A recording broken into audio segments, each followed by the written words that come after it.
आज जो है हमने डिबाई-हक्कल थ्योरी के बारे में देखना है।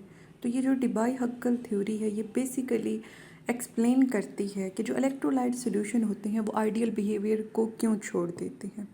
अच्छा, इससे पहले मैं आपको एक कॉन्सेप्ट समझाऊंगी। एक होता है वीक इलेक्ट्रोलाइट और एक होता है स्ट्रॉन्ग इलेक्ट्रोलाइट। जो वीक इलेक्ट्रोलाइट होता है वो वीक इलेक्ट्रोलाइट कम्प्लीटली डिसोसिएट नहीं होता है, इसलिए उसकी कंडक्टेंस भी कम होती है। जो स्ट्रॉन्ग इलेक्ट्रोलाइट होता है उसकी डिसोसिएशन ज़्यादा होती है तो उसमें कंडक्टेंस भी ज़्यादा होगी।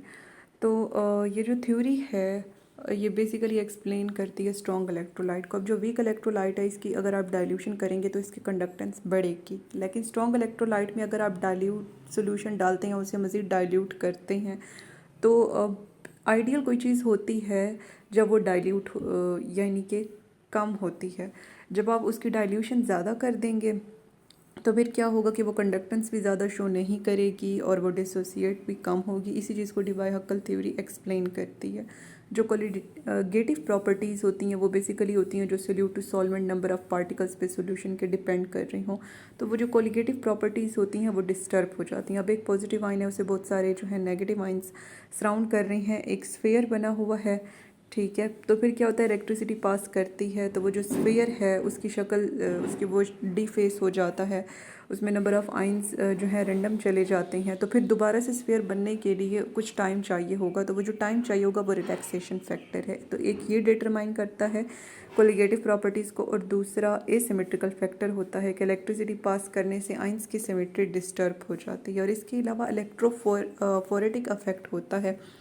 इलेक्ट्रोफोरेटिक इफेक्ट ये होता है कि जो सेंट्रल आइन होता है वो एक डायरेक्शन में जा रहा होता है और जो बाकी आइंस होते हैं सोल्यूशन के वो उसे अपोजिट डायरेक्शन में खींचते हैं। और दूसरा जिस मीडियम में वो होता है उसकी विस्कोसिटी की वजह से रेजिस्टेंस भी होती है, इसलिए भी उसकी सेंट्रल आइन की डायरेक्शन जो है स्लो हो जाएगी, जो कि उसकी कंडक्टिविटी को डिसोसिएटिविटी को जो है कम कर देगा। अब डिबाई-हक्कल थ्योरी का नीचे फार्मूला लिखा हुआ है, इसे याद नहीं करना, जस्ट समझ लें। पहले equivalent conductance at some concentration, फिर एट ज़ीरो कॉन्सेंट्रेशन, और 8.82.4/dt, और साइन है फिर विस्कोसिटी का, और फिर 8.2/dt 3/2। तो इसमें डी डाइलेक्ट्रिक कांस्टेंट है। डाइलेक्ट्रिक कांस्टेंट बेसिकली होता है, हमें बताता है ये क्या होता है, कांस्टेंट होता है जो कि बताता है कि कितनी इलेक्ट्रिकल एनर्जी किसी चीज़ में स्टोर हो सकती है, ठीक है, मतलब कितनी कंडक्टिविटी वो कर सकता है। टी टेम्परेचर है केल्विन में। और इसी के साथ ही हम अपना लेक्चर एंड करते हैं। तो इसमें हमने यही देखा कि जो स्ट्रॉन्ग इलेक्ट्रोलाइट होती है जब उसकी आप डाइल्यूशन करते हो तो वो डाइल्यूशन करने से उसकी कंडक्टिविटी कम क्यों होती है। तो उसके लिए हमने रिलैक्सेशन फैक्टर देखा कि अगला स्फीयर बनने में टाइम लग रहा होता है। इलेक्ट्रोफोरेटिक इफेक्ट देखा कि बाकी आइंस उसे अपोजिट डायरेक्शन में खींच रहे होते हैं, इस वजह से भी टाइम लगता है, सिमेट्री उसकी डिस्टर्ब हो जाती है। तो मेरा चैनल सब्सक्राइब करना मत भूलें। मिलते हैं नेक्स्ट किसी टॉपिक के साथ, तब तक के लिए अल्लाह हाफिज़।